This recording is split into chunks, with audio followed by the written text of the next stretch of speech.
Sometimes it's helpful in the iPad to be able to take a picture of something when you're trying to explain something, tell someone how to do something, explain a problem that you're having, or share a great resource with someone who isn't with you at that moment in time. On the iPad, you can do this by taking a screenshot. There's two different types of screenshots that you can make on your iPad. The first type of screenshot is an image. So for example, if I want to tell someone how to export their book creator book, it might be helpful for me to make an image for them. I can tap on this export icon so that it's open on the screen, and then to make my screenshot, I'll push my home button and my power button on the top side of my iPad at exactly the same time together. My screen will flash and a little thumbnail will appear in the bottom left corner of my screen. I can tap on that thumbnail to open it up and take a better look at it.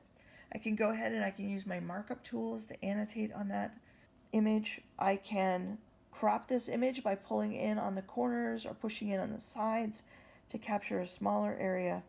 Or if this image isn't really what I want, I could tap on the trash can to delete it. I could also share this image right from here by tapping on the share icon. I'm going to go ahead and tap on the done button and save this over to Photos and come back later to annotate it. I'll tap my home button. Let's tap on Safari to find a website to try our second type of screenshot, which is creating a PDF. This doesn't work on all websites, so you'll have to try this out and explore. But the way to do this is to tap your power button and your home button together. Tap on that small thumbnail, and now at the top you'll notice that it says screen, like a regular screenshot just capturing what's on your screen, or full page. If I tap that little toggle for full page, now I can see that it actually captured content that was below the edge of my screen. I can go ahead and annotate on this or tap on done and save this PDF to files. That's going to open up my files, and I can choose a folder in my files to put this in. I'm going to go ahead and drop this in my downloads folder and tap on save.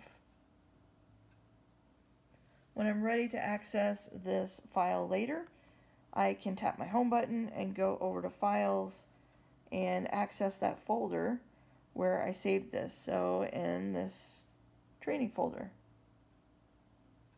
And here it is, access support. Here's my page, which is what I saw on the screen and what was below that. So give that a try on some different websites and see what you can find.